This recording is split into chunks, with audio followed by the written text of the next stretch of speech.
एक छोटे से गांव के एक घर में शादी का माहौल था। उस घर में शहनाइयां बज रही थी क्योंकि रात में शादी सफलतापूर्वक संपन्न हो चुकी थी। एक लड़की पूरी तरीके से अपने नए जीवन के शुरुआत के लिए तैयार बैठी थी। लेकिन इसी बीच सबसे बड़ी जो चिंता की विषय थी वो ये थी कि उस लड़की के पिता को यह सूचना मिली थी कि आज ही उसके बेटी की इज्जत कोई लूटने वाला है। और उसको यह कहा गया था कि अपने बेटी को विदा करने से पहले अपनी बेटी को लेकर तुम मेरे पास आओगे, और जब तुम मेरे पास आओगे हम तुम्हारी आंखों के सामने ही तुम्हारी बेटी के साथ सुहाग रात पहले हम मनाएंगे। इसके बाद तुम्हारी बेटी यहां से तुम्हारे दामाद के साथ जाएगी। जैसे ही ये बात लड़की के पिता सुनते हैं, उनके मानो पैरों तले जमीन खिसक जाती है और ये सोचने लगते हैं कि आखिर इस परेशानी से कैसे निकला जाए। क्योंकि जिस इंसान ने ये खबर भिजवाई थी वो इंसान उस एरिया का सबसे बड़ा, एक कहीं तो खौफनाक इंसान था। उसके डर से जो भी लोग थे वो काफी ज्यादा सहमे हुए थे, काफी ज्यादा डरे हुए थे। उसकी अपनी उस एरिया में अलग ही प्रकार की तूती बोलती थी। उस शख्स का आतंक इतना ज्यादा था कि उसके डर से महिलाएं तुरंत अपना रास्ता बदल लेती। कोई डर से यह बात बता नहीं पाता कि उसके घर में भी बेटी है, क्योंकि वो एक बड़ा ही क्रूर टाइप का इंसान था। और जब उसके लड़की की शादी हो रही थी तो शादी होने से पहले ही उसको खबर भेजा था। इस बात की चिंता उसको बार बार सता रही थी कि अब तो हमारी बेटी की शादी हो ही चुकी है। अब जब हम अपने बेटी को लेकर वहां अगर नहीं जाएंगे तो फिर उसके बाद जो सीन होगा वो क्या होगा। वो एक खौफनाक मंजर को याद करके वो मन ही मन मायूस हो रहा था। और कोई भी बाप ये नहीं चाहेगा कि उसकी बेटी का इज्जत उसकी आंखों के सामने कोई लूटे। वो याद करके वो बार बार काफी ज्यादा मायूस हो रहे थे और अंदर से वो रो भी रहे थे। मैंने बेटी पैदा करके कोई पाप तो नहीं कर दिया, क्योंकि तमाम तरह की बातें जो चल रही थी उस बात को वो सोच के काफी ज्यादा भयभीत थे। इसके बाद वो तुरंत वहां से अपने बाइक पे उसी अवस्था में पूरी तरीके से दुल्हन के रूप में तैयार बैठी थी, उसी अवस्था में, उसी कपड़े में, उसी जोड़े में मंडप से ही अपनी बेटी को लेके वो तुरंत डीएसपी ऑफिस पहुंचते हैं। और वहां पहुंचकर ये कहने लगते हैं कि मैडम, आप हमारी बेटी की इज्जत लूटने से बचा लीजिए। आज ही हमारी बेटी की इज्जत लूटने वाली है और रात में हमारी बेटी का शादी हो गया है, और अगर हमारी बेटी का इज्जत कोई लूट लेगा तो हमारी बेटी अपने ससुराल कैसे जाएगी, वो अपने ससुराल में अपना मुंह कैसे दिखाएगी। जैसे ही ये बात डीएसपी मैडम, जिसका नाम दिव्या पांडे होता है, वो सुनती है, वो तुरंत आक्रोशित हो जाती है।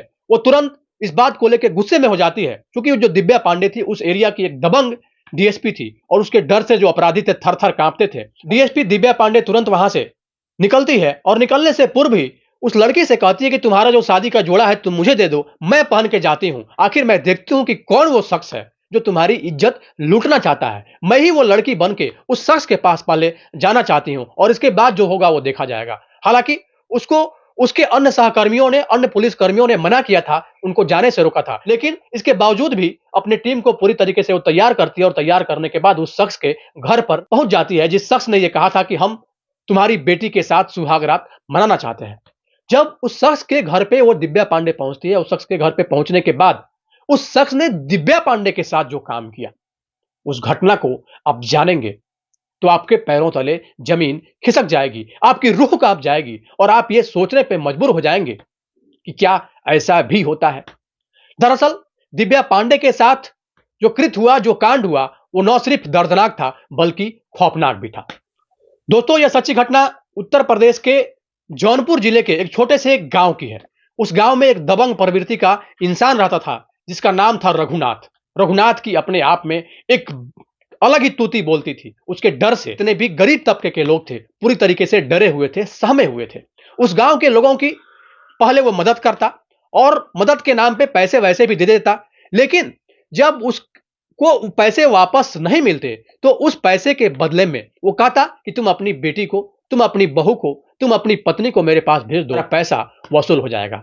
साथ ही साथ ये भी कहता कि अगर तुम ये भी नहीं कर सकते हो तो तुम मेरे खेतों पे काम करो, मेरे घर पे काम करो। मतलब यूं कहें कि पूरी तरीके से बंधुआ मजदूर बना के न सिर्फ वो इंसान उस गांव के लोगों को रखा था, बल्कि पूरी तरीके से जो भी गरीब तबके के लोग थे उसके जूते के नीचे थे, ऐसा प्रतीत होता था। उस इंसान का खौफ इतना ज्यादा था कि उसके खौफ से न सिर्फ उस गांव के बल्कि उस गांव के साथ साथ अन्य गांव की जो महिलाएं होती थी, जैसे ही उन महिलाओं को या फिर उन गांव के लड़कियों को इस बात की जानकारी होती कि रघुनाथ सामने से आ रहा है, तुरंत वो अपना रास्ता बदल लेती। क्योंकि अगर उसे कोई भी उसकी आंखों के सामने कोई सुंदर सी लड़की दिख जाए, सुंदर महिला दिख जाए, तो वह पूरी तरीके से वो ऐसा मान लेता कि ये तो अब हमारी हो चुकी है और उसको अपनाने के लिए उसके साथ ऑन बेड जाने के लिए वो हर काम कर देता जो वो कर सकता था। उसी गांव में रामस्वरूप नाम का एक व्यक्ति था। उस व्यक्ति की एक अलग पहचान थी। वो काफी सहज और सुलझे हुए इंसान थे। कुशल व्यक्तित्व के धनी थे। वो अपने पत्नी और अपने इकलौती बेटी के साथ उस गांव में रहते थे। उस गांव में मजदूरी करते और वहां पे अपना जीवन व्यतीत कर रहे थे। सब कुछ ठीक ठाक चल रहा था। एक दिन काफी निराश अवस्था में रामस्वरूप अपने घर के बाहर बैठे हुए थे और उनको उस स्थिति में देख के उनकी पत्नी, जिनका नाम जानकी था, वो आती है और रामस्वरूप से कहती है कि आप इतना उदास क्यों बैठे हो? आपके उदासी का कारण क्या है? अब बेटी भी जवान हो रही है। अगर आप इस तरह उदास रहोगे तो फिर बेटी की शादी ब्याह कैसे की जाएगी? वंदना, जो कि अब उनके बेटी का नाम था, साथ ही उस दबंग इंसान की अगर बात किया जाए तो उस दबंग इंसान ने काफी तरह के नियम भी बना रखा था। उस दबंग इंसान के नियम के अनुसार उस गांव की किसी भी बेटी का अगर शादी होगा तो शादी से पहले उसको बताया जाएगा और शादी होने के बाद, मतलब लड़की के विदा होने से पहले, वो उस लड़की को उस दबंग प्रवृत्ति का जो इंसान था रघुनाथ, उसके घर भेजना होता था। वो जो रघुनाथ था पहले उस लड़की के साथ ऑन बेड होता, उसके साथ संबंध बनाता। इसके बाद वो वहां से जब वो उस लड़की को छोड़ता, तब वो जो बेटी थी, तब वो विवाहित लड़की थी, वो अपने पति के घर जाती। मतलब यूं कहें कि सुहागरात पहले वो उस लड़की के साथ ही मनाता। ये सारी बातें थी। लेकिन जब रामस्वरूप उदास अवस्था में अपने घर के बाहर बैठे हुए थे, उनकी पत्नी जब जानकी आती है और पूछती है, अगर आप ऐसे इतना उदास रहोगे, बेटी की शादी करनी है, बेटी बड़ी हो रही है, जब इसी तरह चिंतित अवस्था में रहोगे, बेटी का शादी हम लोग कैसे कर पाएंगे? कहीं ना कहीं इन सब चीजों से निकल के सोचने की जरूरत है। तब जो रामस्वरूप थे वो अपनी पत्नी से कहते हैं कि मुझे इस बात की चिंता बिल्कुल भी नहीं है कि हम अपनी बेटी का शादी करने वाले हैं, लेकिन मुझे इस बात की चिंता सबसे ज्यादा सता रही है कि जब अपने बेटी का हम शादी करेंगे तो शादी करने के बाद वो अपने पति के घर नहीं जाएगी, वो मेरे दामाद के साथ नहीं जाएगी, सीधा वो पहले उसके घर जाएगी, उस रघुनाथ के घर जाएगी और रघुनाथ के साथ संबंध बनाएगी। इसके बाद वो वहां से जब वो बेटी को छोड़ेगा तब बेटी अपने ससुराल जाएगी। ये सब बातों को सोच के मेरा मन अंदर से काफी ज्यादा व्याकुल हो रहा है। कैसे कोई पिता अपने बेटी को अपने ही आंखों के सामने लूटते हुए देख सकेगा? और मुझे समझ में नहीं आ रहा है कि क्या बेटी पैदा करना पाप तो नहीं? क्या मैंने कोई पाप तो नहीं किया? मुझे तो यह समझ में नहीं आ रहा है कि मैं क्या करूं। मैं खुद आत्महत्या कर लूं, खुद सुसाइड कर लूं, या फिर अपनी बेटी का ही गला दबा लूं, या फिर पूरे परिवार के साथ मैं पॉइजन खा के सो जाऊं। तमाम तरह की बातें मैं सोच रहा हूं। मुझे समझ में नहीं आ रहा है कि मैं क्या करूं। धीरे धीरे समय बीतता है। चूंकि बेटी बड़ी हो चुकी थी और बेटी की शादी भी संपन्न होती है, और जैसे ही इस बात की सूचना, चूंकि जो उस दबंग प्रवृत्ति के इंसान थे, उनके गुप्तचर भी उस गांव में बहुत थे। अपने कई सारे लोगों को उन्होंने लगा रखा था, और न सिर्फ वो बल्कि उसके अलावा भी उनका एक बहुत बड़ा गैंग चलता था। उसके गैंग के लोगों को जैसे ही जानकारी हुई कि रामस्वरूप अपने बेटी की शादी करने वाला है, तुरंत उसने खबर भेजवाया कि शादी तो तुम अपने बेटी का कर रहे हो, लेकिन शादी करने से पहले जो मेरा कंडीशन है, तुम्हें पता है ना कि कोई भी जब गांव में अपनी बेटी का शादी करेगा तो पहले मेरे पास भेजेगा, इसके बाद मैं यहां से वापस उस लड़की को रिटर्न करूंगा, बाद वो अपने पति के घर जाएगी। मेरा नियम यही है, और इस नियम को जो नहीं मानेगा तो उसके बाद का जो अंजाम है वो तुमको पता ही है। तमाम तरह के उसने ऐसे प्रभाव वहां पे दिखाए थे जो उसके इस बात का विरोध करता। वो उस शख्स को बीच चौराहे पे खड़ा करके बेरहमी से पीटता। मतलब पूरी तरीके से लोगों को वो डरा के रखा था। उसके बेरहमी से उस एरिया का एक अलग ही माहौल बन गया था। वहां के लोग, उस एरिया के लोग डरे हुए थे। जब रामस्वरूप ये बात सुनता है कि उसके यहां से खबर आ चुकी है, अब मैं क्या करूं, तब वो काफी ज्यादा परेशान हो जाता है। इधर बारात भी आ चुकी थी, शादी भी सफलतापूर्वक संपन्न हो जाती है। और जब शादी संपन्न हो जाती है, शादी तो हो रही थी, सारे शादी का जो नियम था, जो रस्म था, उन रस्मों को बड़े ही सफलतापूर्वक इसने निर्वहन भी किया। लेकिन जैसे ही सुबह हुआ, उसे अब इस बात की चिंता सताने लगी कि अब अपने बेटी को लेके उसके घर जाना पड़ेगा, और अगर हम उसके घर अपने बेटी को लेके नहीं जाएंगे, अपने आदमियों के साथ वो खुद यहां पे आएगा और मेरे बेटी को यहां से उठा के ले जाएगा, तब अब जहां पे उस लड़की की शादी हुई है, उन लड़के वालों को मैं क्या जवाब दूंगा? इन बातों को सोच के वो काफी ज्यादा अंदर से मायूस थे। लेकिन अचानक उनके मन में ख्याल आया कि उस एरिया की एक दबंग डीएसपी आई हुई है जिसका नाम दिव्या पांडे है। क्यों ना इस बात को लेकर दिव्या पांडे के पास जाया जाए और उनसे मदद की गुहार लगाई जाए। वो तुरंत अपने बाइक पे अपने बेटी को बिठाते हैं, और बिठाने के बाद उसी अवस्था में, मतलब मंडप से ही, उस बेटी को वहां से लेके दिव्या पांडे के ऑफिस में चले जाते हैं, जो कि उस एरिया की डीएसपी थी। डीएसपी अपने चेंबर में बैठी हुई थी। अपने बेटी को लेके वहां पे पहुंचते हैं, और वहां पे जाते ही वो रोने लगते हैं। उनके मायूसी को देख के दिव्या पांडे साफ-साफ समझ चुकी थी कि ये जो पर्सन है, ये जो शख्स है ज़रूर किसी न किसी बड़ी परेशानी में है। तब वो पूछती है कि आप किस परेशानी से गुज़र रहे हैं और इस दुल्हन को अपने साथ उठा के क्यों लाए हैं? तब राम स्वरूप कहता है कि मैडम ये दुल्हन नहीं है, ये हमारी बेटी है और हमारी बेटी की रात में शादी हुई है और इस गाँव का जो दबंग इंसान है, वो हमारी बेटी की इज़्ज़त को लूटना चाहता है। साफ-साफ अपने आदमियों से ये खबर भिजवाई है कि हम अपनी बेटी को उसको सौंप दें और इसके बाद पहले हमारी बेटी के साथ वो संबंध बनाएगा और इसके बाद वो हमारी बेटी को रिटर्न करेगा और मैं फिर अपनी बेटी को तब विदा करूँगा और ये सारी जो घटना होगी वो मेरी आँखों के सामने ही घटित होगी। कोई कोई बाप कैसे उस पल को देख पाएगा अपनी आँखों के सामने? ये कहते-कहते वो रोने लगते हैं, उनकी आँख पूरी तरीके से डबडबा जाती है। उनके उस अवस्था को देख के दिव्या पांडे कहती है कि चिंतित होने की बात नहीं है, मैं ज़रूर कुछ करती हूँ। इसके बाद उस लड़की से कहते हैं कि एक काम करो बहन, तुम अपना जो जोड़ा पहनी हो, वो जोड़ा मुझे दे दो और मैं जाती हूँ। मैं देखती हूँ कि आखिर वो शख्स कैसा है, वो आखिर क्या चाहता है, क्योंकि आज तक जितने लड़कियों के साथ उसने संबंध बनाए हैं, आखिर वो संबंध बनाने वाला शख्स कैसा है, थोड़ा मैं भी तो देखूँ।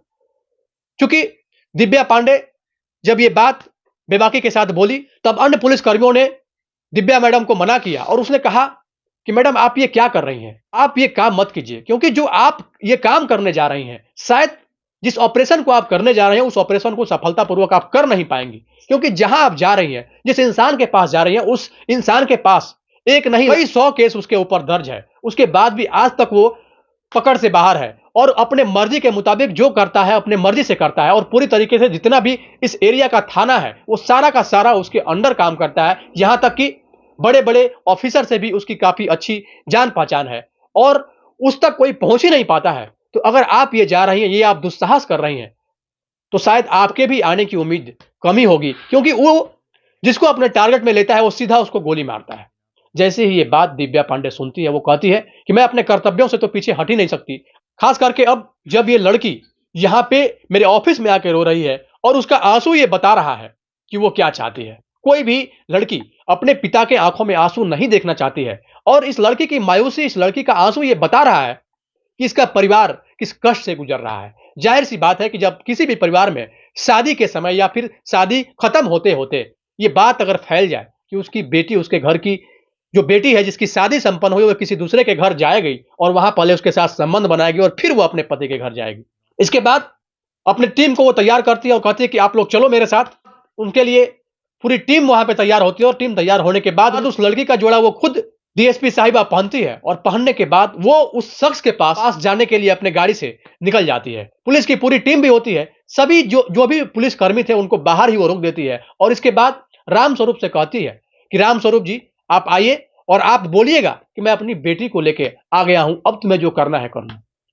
जैसे ही वो वहां पे पहुंचते हैं, राम स्वरूप भी साथ में ही थे। राम स्वरूप और दिव्या पांडे उस गाड़ी से नीचे उतरते हैं और उतरने के बाद दिव्या जब वहां पे पहुंचती है, तब दिव्या जो अपना घूंघट था काफी नीचे की हुई थी, जो साफ-साफ ऐसा दिख रहा था कि वो एक दुल्हन के रूप में है। पूरी तरीके से सजी-संवरी, मेहंदी भी वो अपने हाथ में लगा ली थी इसी बीच।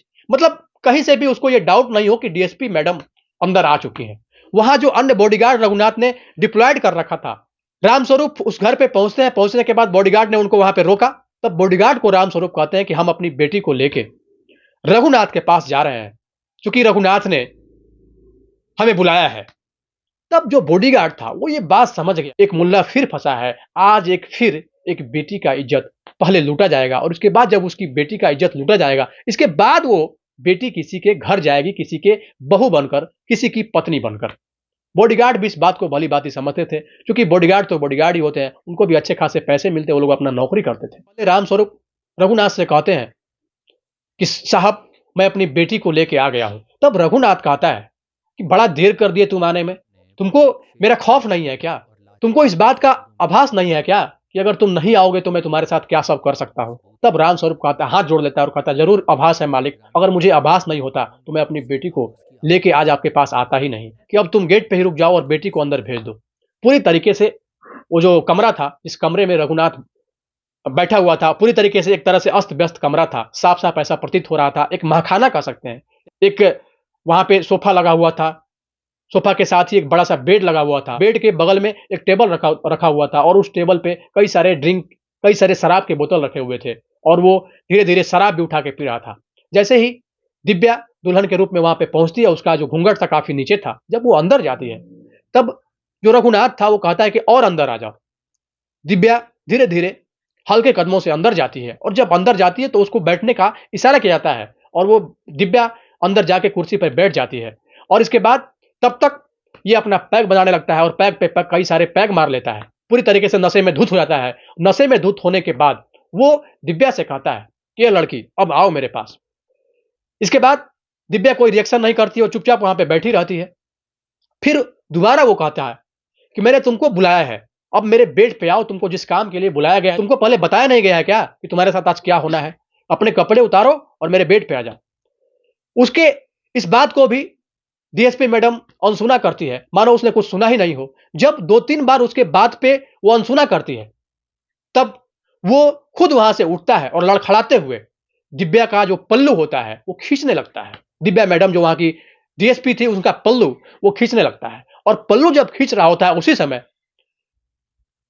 डीएसपी साहिबा अपना पिस्तौल निकालती है और निकालने के बाद उसके कनपट्टी में सटा के कहती है कि तुमने एक बहुत बड़ा भूल कर दिया, क्योंकि अब तक जितने भी लड़कियों का तुमने इज्जत लूटा है, अब आज ये तुम्हारा आखिरी दिन है, क्योंकि अब तुम पुलिस के गिरफ्त में पूरी तरीके से आ चुके हो। अब तुम जेल की हवा खाना और अपने ससुराल में इस बात का जिक्र करना कि तुमने अभी तक कितने लोगों के साथ ये जघन्य अपराध किया है, तो कितने मासूम सी लड़कियों का तुमने न सिर्फ इज्जत बर्बाद किया है, बल्कि उनका घर बसने से पहले ही उजाड़ दिया है।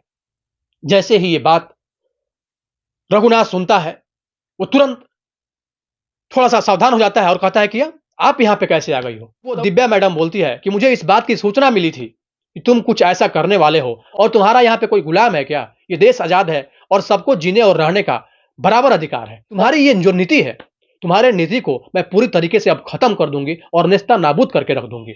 तब जो रघुनाथ था वो कहता है कि मैडम, ये बहुत बड़ी भूल कर रही हो आप। तुम्हें क्या लग रहा है? तुम यहाँ पे आओगी और तुम यहाँ से चली जाओगी? तुम्हें शायद इस बात का आभास नहीं है कि पूरी तरीके से लगभग 500 लोगों के बीच में तुम घुरी हो। तुम्हारे यहाँ आने से पहले कितने बॉडीगार्ड गेट पे खड़ा थे, तुम्हें पता भी है क्या? तब दिव्या बोलती है कि मुझे हर चीज़ की जानकारी है और मैं हर चीज़ जान के आई हूँ यहाँ पे और मुझे ये भी पता है कि मैं यहाँ पे आई हूँ तो पूरी तरीके से रिस्क लेके आई हूँ। मेरे जाने की उम्मीद हो या ना हो, लेकिन मैं आज तुम्हारा जो नेटवर्क है उसको खत्म करके ही रहूँगी। और ऐसा कहते हुए उसको कहती है कि तुम अपना हाथ ऊपर उठाओ और चालाकी मत करना और धीरे-धीरे मेरे साथ बाहर चलो। वो उसी तरह उसके हाथ को उठवा के मतलब हैंड्स अप करवा के उसको बाहर लेके आती है और इधर पुलिस की टीम भी धीरे-धीरे एक-एक करके उस कमरे में पहुँचती है और उसको अंडर अरेस्ट करती है। उसको वहां से फिर अपने जिप्सी में लाती है और पुलिस उसको घसीटते हुए लेकर वहां से पुलिस स्टेशन जाती है और पुलिस स्टेशन जाने के बाद बड़े ही बेरहम तरीके से उसकी पिटाई की जाती है और पिटाई करने के बाद संबंधित धाराओं में उसके ऊपर मुकदमा दर्ज किया जाता है और मुकदमा दर्ज करने के बाद उसे न्यायिक हिरासत में लेकर जेल भेज दिया जाता है। कोर्ट से यह आदेश निकलता है कि उस रघुनाथ के खिलाफ खास करके उसने जो भी जमा पूंजी अभी तक बनाई है, जो भी उसने बड़ा-बड़ा बिल्डिंग खड़ा किया है, उस सारे बिल्डिंग को ध्वस्त कर दिया जाए, नष्ट कर दिया जाए, क्योंकि अब तक सिर्फ और सिर्फ काली कमाई से ही ये सब बना हुआ है और उसके बिल्डिंग को कोर्ट के आदेश के अनुसार उसको वहां पे बर्बाद कर दिया गया। इस तरीके से रघुनाथ के कहानी का अंत हो गया।